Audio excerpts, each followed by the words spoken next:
Our DNA, containing 3.16 billion base pairs, holds not only our genetic information, but also secrets, some of which may point to a violent past.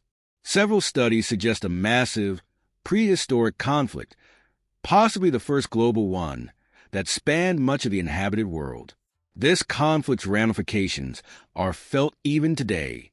Researchers analyzing modern genomes found evidence of a genetic bottleneck, a sharp reduction in population leading to decreased genetic diversity. While bottlenecks are common, including one 900,000 years ago, this one was more recent and seemingly human-caused. Analysis of chromosome sequences revealed a significant drop in genetic diversity in the Old World, Europe, Asia, Middle East, during the late Neolithic period, suggesting a rapid population decline. The mystery lies in the fact that this bottleneck primarily affected Y chromosome diversity male, while mitochondrial DNA female showed no such decline.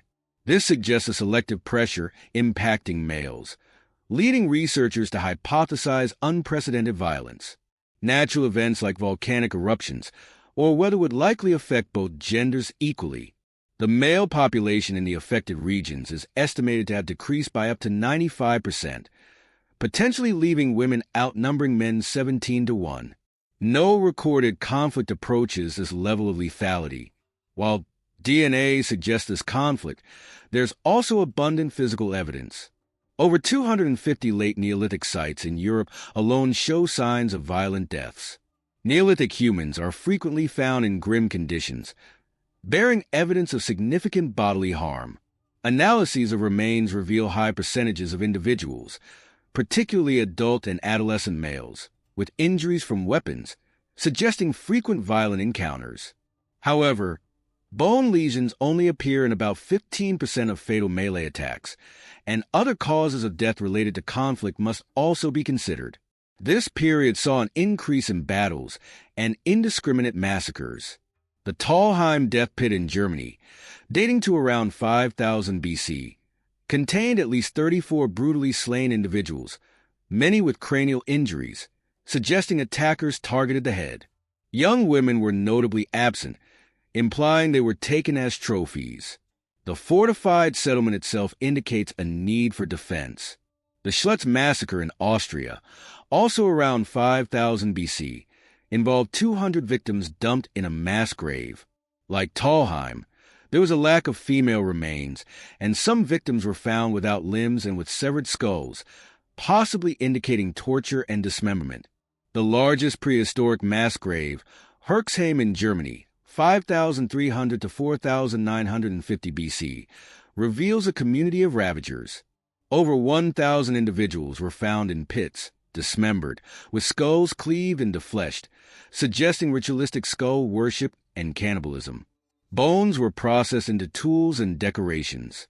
The victims came from diverse backgrounds and locations, suggesting wide-ranging raids. The settlement, while large at the time, was still relatively small, highlighting the logistical capabilities of these attacks. The fate of the Herxheim people themselves remains unknown. These examples, while extreme, are not isolated. Other instances of head collecting, limb removal, xenophobic attacks, and live burials are known. A wide variety of weapons were used, but armor was minimal, making life, especially for men, exceptionally dangerous. The average lifespan during this period was a mere 20 to 33 years. The cause of this widespread violence is debated. One hypothesis links it to the Neolithic Revolution, the shift to agriculture and settled life. This led to population growth, larger groups, and new incentives for conflict, such as control over resources and territory. Settlements also became targets for raiding. Another theory focuses on the development of patrilineal kin groups, which restricted male movement and made the Y chromosome particularly vulnerable during interclan warfare.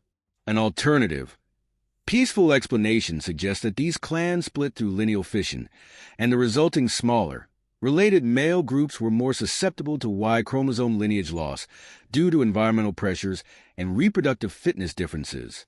It's possible that both violent and peaceful factors contributed to the genetic bottleneck. Regardless of the cause, the bottlenecks effects are still present in some populations today. While our genetics have largely recovered, the question remains, how did this violence end? While conflict continued, and even intensified with technological advancements, population growth outpaced war casualties. The formation of complex societies, trade, and diplomacy eventually led to a decrease in conflict, particularly in the last century. Compared to the Neolithic era, we now live in a relatively peaceful world, reflected in our significantly longer lifespans.